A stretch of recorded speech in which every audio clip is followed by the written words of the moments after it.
Coba fitur dengarkan berita di News Plus aplikasi RCTI Plus.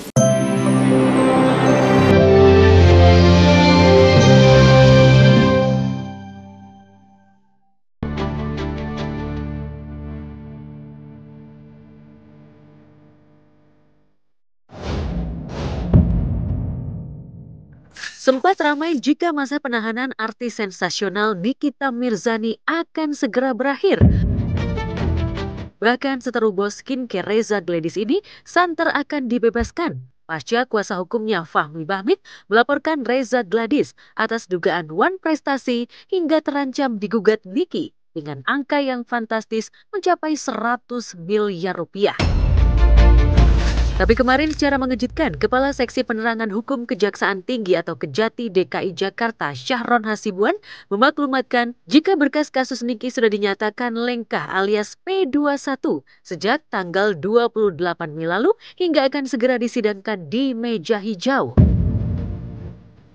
Rabu 28 Mei itu sudah dinyatakan berkas P21 bahwa berkas lengkap secara material dan formil maupun material sehingga layak untuk dimintakan pertanggungjawaban atau disidangkan di depan majelis. Mendengar kabar jika kasus kliennya sudah dinyatakan lengkap, kuasa hukum Fahmi Bahmid tampak terkejut ketika ditemui juru warta saat hendak menjenguk kliennya. Ia mengaku belum menerima surat pemberitahuan dari pihak Kejati DKI Jakarta. Niki sudah P21 disidangkan ya Bang? Ya, gimana Bang?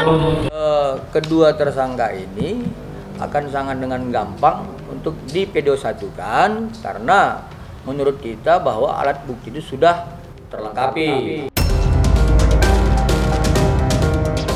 Bak Setali Tiga Uang, pengacara kubu Reza Gladys juga mengaku belum mendapat pemberitahuan resmi ihwal status kasus Niki versus kliennya yang dinyatakan sudah P21 tersebut.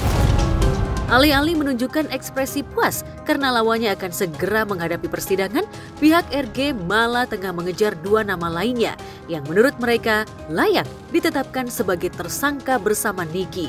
Dua nama itu disebut-sebut menyasar sosok bos skincare dan dokter kecantikan Oki Pratama dan dokter Amira Farahnas alias Doktif yang selama ini gencar menyerang dokter Reza Gladys. Laporan klien kami itu kan yang dilaporkan 4 orang, ya, ada inisial NM, inisial IM, inisial O, dan inisial S. Pihak penyidik harus melakukan pengembangan penyidikan terhadap saksi O dan saksi S yang sudah dilaporkan oleh klien kami. Saya kan sudah diperiksa di tanggal 6 Februari kemarin kan sudah diperiksa. Apakah ada pemeriksaan agenda selanjutnya? Belum ada. Kalau Doktif semuanya hadapi dengan tenang dan sele ya. Kalau Doktif mah sele aja gitu. Kita tidak pernah lakukan hal-hal yang tidak menyenangkan orang lain itu. Ya, atau berniat jahat terhadap orang lain. Pihak kejaksaan sendiri sempat menyatakan, meskipun berkas kasus Nikita Mirzani dan asistennya Mail Syaputra sudah lengkap, namun sidang perdana kasus dugaan pemerasan dan tindak pidana pencucian uang atau TPPU yang dilaporkan pihak RG itu belum bisa ditentukan jadwalnya. Mengingat Niki kabarnya tengah menjalani perawatan di Rumah Sakit Polri lantaran tengah sakit. Namun kabar itu justru ditepis pengacara Nikita, Fahmi Bahmid. Apa benar dipindahkan ke Polri dirawat? Tadi nggak apa-apa.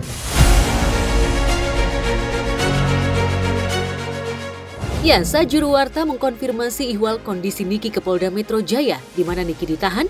Kabid Humas Polda Metro Jaya, Kombes Ade Arisyam Indradi, tak menampik jika seteru RG tersebut sempat dibawa ke Rumah Sakit Polri karena ada keluhan kesehatan. Namun setelah menjalani pengecekan medis, Niki kabarnya tak perlu dirawat. Informasi dari penyidik, tersangka ini masih statusnya kondisi badannya tidak fit. Saya nggak ngelihat, saya kan bersuka.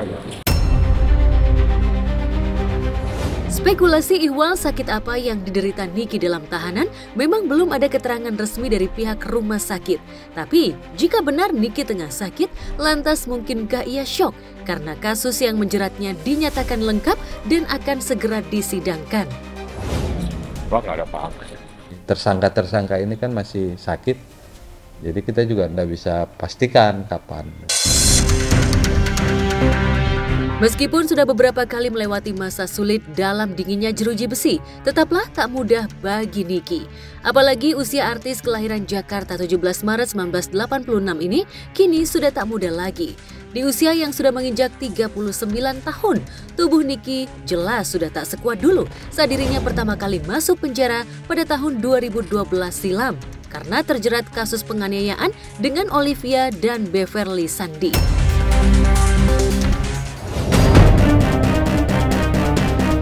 Gejala Niki mulai sakit-sakitan terkuak setelah Niki kembali masuk penjara atas laporan pencemaran nama baik yang dilaporkan Dito Mahendra ke Polres Serang Kota Banten pada 16 Mei 2022 lalu. Dalam proses persidangan kasus tersebut, Niki kala itu bahkan sempat menggunakan penyangga alat medis karena mengalami peradangan di bagian lehernya. Kala itu, Niki tak sendirian menghadapi rumitnya kasus hukum dalam kondisi sakit di bagian leher. Ia masih ditemani sahabatnya Fitri Salhuteru, bahkan mendapat support dari kekasihnya Antonio Dedola. Udah, alhamdulillah lancar operasinya. Oke. Doakanlah pokoknya teman-teman ya. Doakan semoga Nikita segera pulih dan bisa beraktivitas kembali. Ironis, justru ketika Niki berada di usia makin matang dan terjerat kasus yang levelnya amat serius dengan dugaan pasal berlapis, Niki justru seolah sendirian harus melewati masa getir di balik jeruji besi. Kenapa dia harus dihakimi sendiri, harus ditahan sendiri, itu kan nggak adil buat dia. Jadi Nikita Mirzani ketika dipersangkakan kasus pemerasan, dia termasuk melakukan tindak kriminal berat. Bos skincare Dr. Oki Pratama yang semula begitu dekat dengan Niki bahkan tak pernah terlihat batang hidungnya sejak sejawatnya itu meringkus di rutan Polda Metro Jaya. Lantas benarkah kasus ini merupakan fase paling getir bagi Niki? Akankah di pengadilan nanti Niki bisa membalikkan keadaan? Sudah jenguk saya hampir tiap hari jenguk Nikita Mirzani. Kenapa harus begini? Kenapa ini sudah terjadi ya? Niki hadapi saja. Saya sebagai orang terdekat Nikita Mirzani pasti selalu support Nikita. Pokoknya apapun saya selalu support Nikita Mirzani. Terima kasih.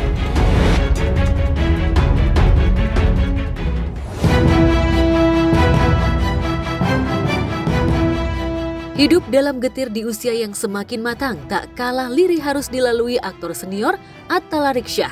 Ia yang baru saja kalah di meja hijau dalam kasus sengketa tanah dengan pihak Dede Tasno, selaku pihak yang mengklaim berhak sebagai pemilik sebagian tanah yang sudah lama ditempatinya itu.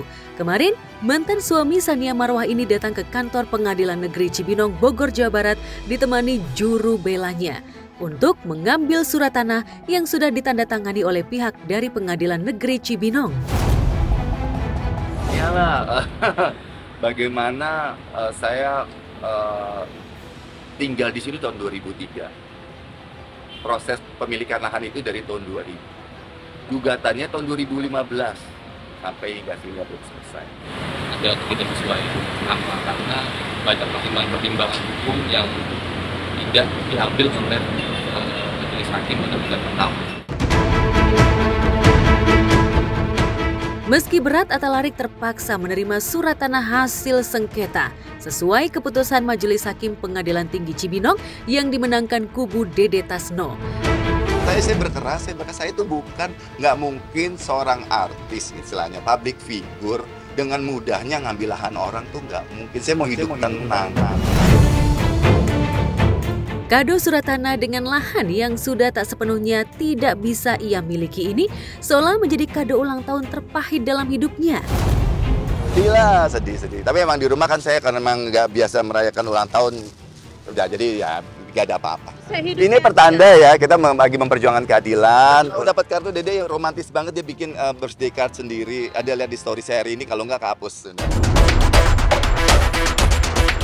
Ya, apa mau dikata, sebagian tanah yang sudah ditinggalinya kini sudah berdiri pagar pembatas yang dibangun pihak Dede Tasno. Bahkan Atta Larik harus rela kehilangan sebagian besar tanah yang dulu dibelinya dari seseorang.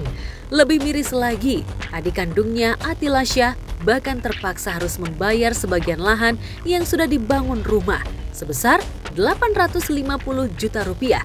Cara itu terpaksa ditempuh agar rumah yang kini ditinggali Atalarik dan keluarganya tak dirobohkan pihak Dede Tasno. Kami 2 bulan, ya itu kesepakatan kita bersama ya. Ini kan sudah notaris yang membuat. Kita akan gugat ya, paling kita akan eksekusi kembali. Jika tidak ada kesanggupan, saya minta doa teman-teman semua harus sanggup. Enggak lah, mudah-mudahan sanggup ya. Bentuk inisiatif aja dari adik saya dan adik ipar saya, bentuk inisiatif. Itu yang sangat kita sayangkan, masih ada gugatan terkait objek yang sama, tapi sudah dilakukan penetapan eksekusi. Lantas dengan situasi yang sudah terjepit akibat kasus sengketa tanah ini, akankah Atalarik masih akan melakukan perlawanan? Dengan cara apa Atalarik bisa kembali merebut tanah yang pernah dibelinya saat masih kejayaan karirnya? Semua intinya masih dipelajari aja. Jadi mungkin ada upaya lain terkait mereka berdua, tapi masih kita pelajari ya.